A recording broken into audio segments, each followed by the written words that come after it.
Bonjour à tous, nouveau rendez-vous sur Delta FM concernant les élections municipales, un quart d'heure avec un candidat. Et ce candidat aujourd'hui, c'est Sonny Clincard, candidat à Grand-Fort-Philippe. Sonny Clincard, bonjour. Bonjour. Et pour m'accompagner, pour le phare dunkerquois, le Journal des Flandres, son rédacteur en chef, Ahmed Kara. Bonjour Ahmed. Bonjour Florence, bonjour Monsieur Clincard. Bonjour Ahmed, bonjour Florence. Sonny Clincard, vous changez de crèmerie, on va faire vite, mais vous étiez de longue date conseiller municipal à Gravelines, on va y revenir tout à l'heure, et là maintenant, Grand-Fort-Philippe. Pourquoi ce choix? Très bien, vous rentrez tout de suite dans le vif du sujet, ça m'arrange. En définitive, comment dirais-je, la vie nous réserve parfois des surprises, et si on maîtrisait tout et si on était en mesure de rendre les choses plus faciles et de les prévoir, ce serait tellement finalement ennuyeux. Et en définitive, moi je me suis retrouvé engagé à Gravelines en effet en 1995, j'avais 21 ans.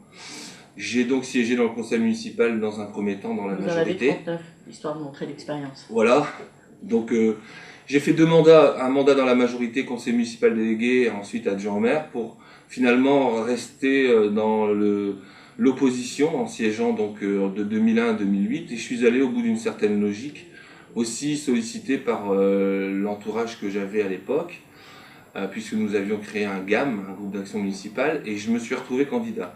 Voilà, je suis allé au bout de cette logique et je pense, avec le recul, avoir quelque part commis une erreur, notamment une erreur de casting.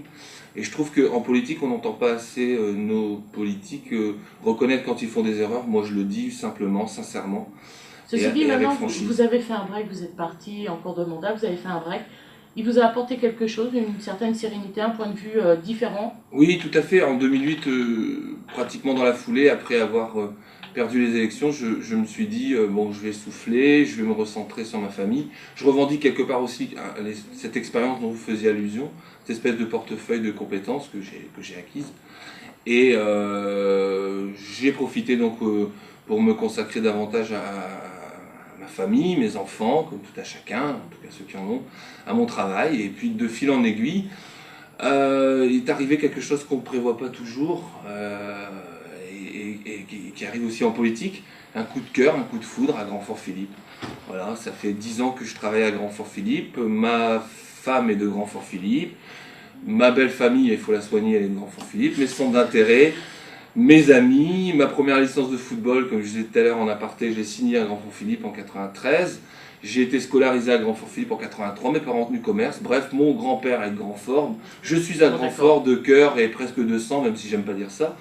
Et du coup, de fil en aiguille, ma candidature, c'est de, j'allais dire, logiquement imposée.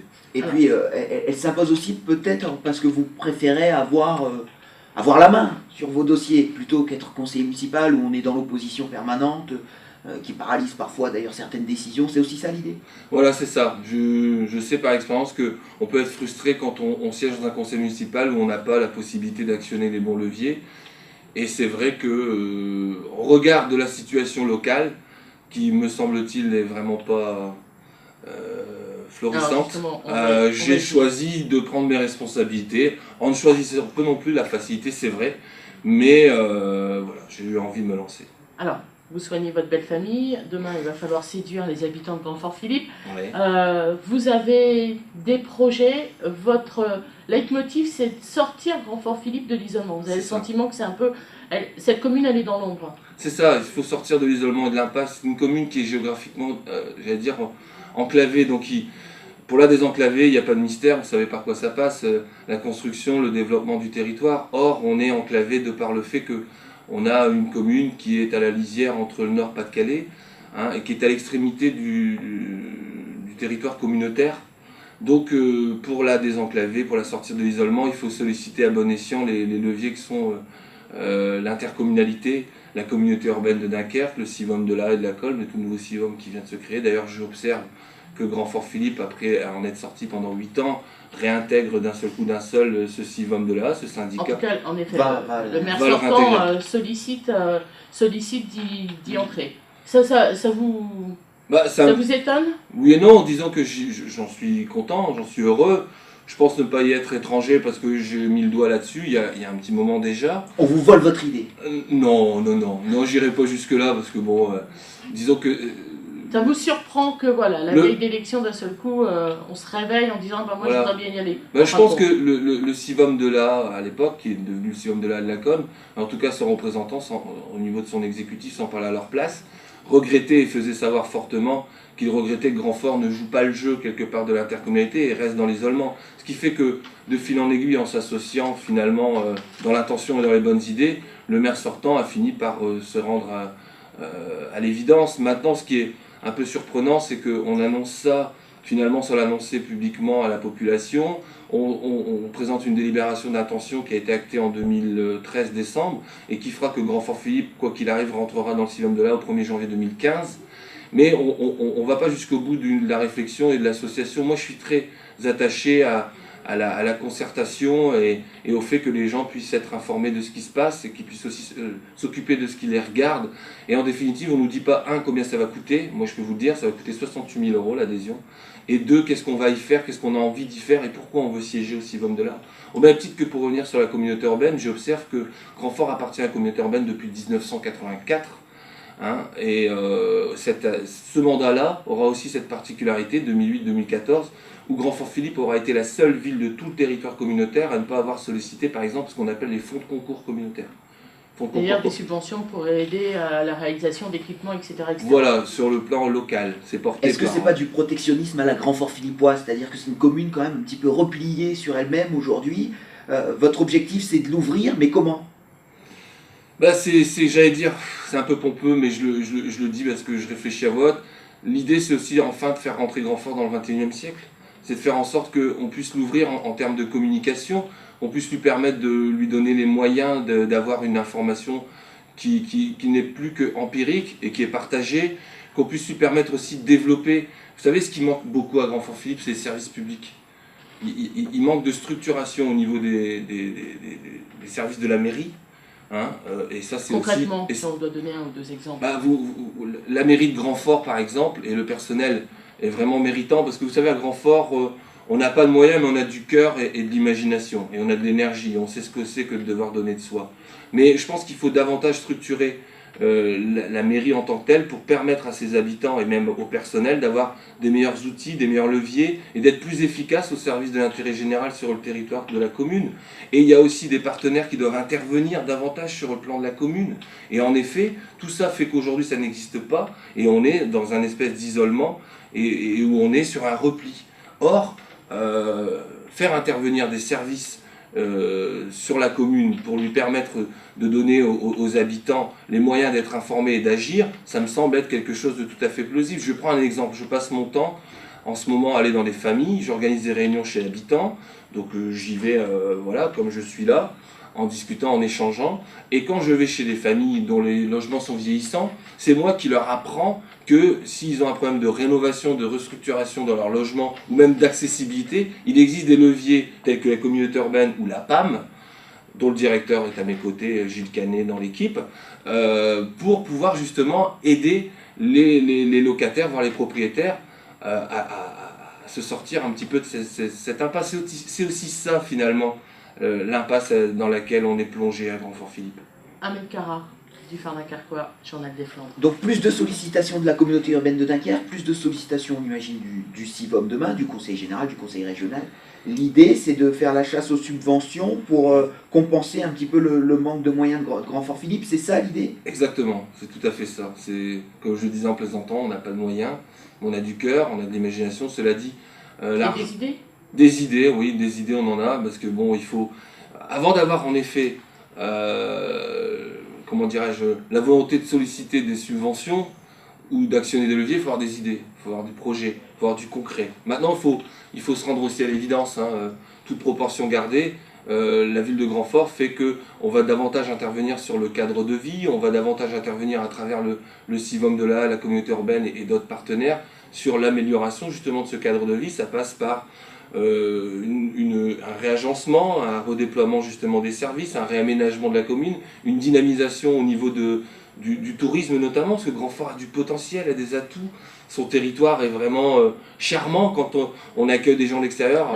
Le but aussi, c'est de faire en sorte de pouvoir récupérer de l'attractivité de la commune voisine qui est Gravelines. C'est ça, oui. Grandfort à elle seule peut peut-être pas avoir la possibilité d'attirer du monde, mais vu que Gravelines a toute cette politique de développement touristique, essayer d'en récupérer un peu en gros. Tout à fait. Par exemple, on a chaque année Gravelines et la ville de Gravelines, l'Office de tourisme des Rives de la, d'ailleurs, dont il n'y a pas encore d'antenne sur Grandfort-Philippe, et j'espère qu'il y en aura une. Chaque saison estivale, il y a une autre activité qui est proposée. Or, sur Grandfort, de l'autre côté du Chenal, il n'y a rien du tout, il ne se passe rien. Or, on peut être complémentaire sans être concurrentiel, parce qu'il faut être à sa place. Mais moi, je crois davantage à la mutualisation, à la complémentarité. Et en plus, pour la petite histoire, chacun sait que Grandfort est une ville qui a 130 ans, qui est née en 1884, et avant d'être Grandfort-Philippe, c'était Gravelines. 3 listes à Grandfort, c'est beaucoup pour une commune de la taille de Grandfort. Qu'est-ce que ça vous inspire? Alors vous êtes sans étiquette, une liste PS et une liste de Joël Lemazière, semble-t-il. C'est ça. Je trouve que c'est une formidable chose, qu'il y ait un engouement comme ça démocratique. Et moi, je tiens à saluer les candidats qui se présentent à Grandfort-Philippe, parce que je considère que, par exemple, en 2001, il y avait une liste. C'était le maire sortant qui s'était représenté, et je trouve que c'est pas bon pour la démocratie. Il faut offrir aux gens la possibilité d'avoir une autre vision. Il faut être dans le débat d'idées, il faut être dans l'échange. Il faut une opposition dans le conseil. Il faut une opposition, une véritable opposition. Il faut sortir de la médiocrité. Je le dis parce que je suis moi-même victime d'un certain nombre d'attaques personnelles. Des tracts orduriers, notamment. C'est ça, il y a un tract ordurier qui a circulé. Alors j'aime pas me victimiser parce que je pense que c'est pas ça qui fait avancer les choses. Encore que les personnes qui font ça, quelque part, me rendent service parce qu'elles augmentent mon capital sympathie. Puisque les gens rejettent en bloc ce type de comportement. Donc sortir de la médiocrité, partager, débattre, échanger. Moi d'ailleurs j'ai invité par écrit et dans la presse, notamment dans le Phare, à débattre publiquement avec les 2 autres candidats sur la scène de la salle des fêtes. Et puis voilà, ça pourrait être arbitré comme c'est fait là, parce que je trouve ça super qu'on puisse donner la parole aux candidats, à tout le monde, et qu'on échange, et qu'on débatte, et qu'on se dise les vérités, mais qu'on sorte de la médiocrité, qu'on sorte de ces petites attaques de personnes, parce que personne n'en sortira grandi. Sonic Lacard, donc candidat à Grandfort-Philippe, il nous reste 3 minutes. Si on avait à dévoiler, je sais qu'en cette période, tout le monde ne sort pas encore son programme, on attend la dernière minute. S'il y avait des priorités, on a parlé de l'isolement, etc. Mais l'isolement, elle peut être économique, elle peut être au niveau d'attirer de la population. S'il y avait 2-3 idées à sortir pour combler ce manque selon vous? Alors bon, l'intercommunalité, je n'y reviens pas, bien que c'est un levier formidable qu'on peut actionner. Comment dirais-je, l'attractivité touristique passe par une revitalité de la commune sur le plan des associations. On a la chance d'avoir énormément d'associations à Grandfort, beaucoup de bénévoles. Donc on doit pouvoir proposer davantage de services d'animation de tout genre, parce que l'animation avec un grand A, et au sens général du terme, on peut faire de l'animation préventive, on peut faire de l'animation sur le plan des loisirs, du sport, de la culture. Pour vous, c'est un manque. C'est un manque. On ne l'a pas dit, mais vous travaillez au centre social, donc vous travaillez au contact des jeunes. Voilà. C'est le retour que vous avez? L'analyse, en tout cas, que vous en avez? C'est ce que j'observe après 10 ans d'expérience. Je travaille avec les 0-77 ans, et je pense que, par exemple, le centre social est un formidable outil, est une vitrine qui doit être davantage exploitée à bien des égards. Et je pense aussi qu'on doit pouvoir intervenir notamment aussi sur le plan du logement, bien que, vous savez comme moi, que comment dirais-je, pour sortir de terre des logements aujourd'hui, il faut se mettre autour de la table avec la communauté urbaine dans le cadre du PMU. Et il y a des zones qui sont constructibles sur Grandfort, d'autres qui ne le sont pas, parce qu'on est soumis à la loi d'insubmersibilité. Il y a des terrains privés, mais il y a des leviers qui peuvent être actionnés. Moi j'aimerais qu'on puisse par exemple construire du logement davantage, notamment là où il y a ce qu'on appelle le City Stade, à Grandfort-Philippe. On le démonte, on le met ailleurs, pourquoi pas à l'Estran, en face du centre social, où on raménage toute cette zone, où on fait un parc de jeux, justement en partenariat avec le CIVOM de l'A, par exemple, familial, sécurisé, et où on peut faire sortir de terre du logement, et puis maintenir chez nous nos aînés, et faire en sorte que notre jeunesse ne fuit pas, parce que la vitalité d'une commune passe aussi par sa jeunesse. D'accord. Votre calendrier là, alors, samedi 1er février, je présente la liste et une partie de du projet, parce que je travaille encore en réunion chez l'habitant, jusque le 15 mars s'il le faut, pour pouvoir collecter toutes ces infos, toutes ces données, et pour que les idées qui ressortent soient les idées de la population. Donc samedi 1er février à 11 h, je vous donne rendez-vous à l'Univers pour découvrir la liste et les grandes orientations et les grandes lignes. Eh bien, le message est passé auprès des grands forts philippois. Merci beaucoup, Sonic Lacard, d'être venu dans notre émission. Merci, Ahmed Kara. Merci à vous. Et je vais profiter de l'occasion, Ahmed Kara, on rappelle que chaque semaine, dans le Journal des Flandres et dans le Phare Dunkerquois, il y a tout un tas de pages sur les élections municipales, Ouais, brièvement. tout à fait, 8 pages, un cahier de 8 pages, 12 pages de temps en temps, avec des rubriques un petit peu particulières. Voilà, C'est du boulot, hein. Voilà, c'est rigolo. Merci beaucoup. Merci à vous.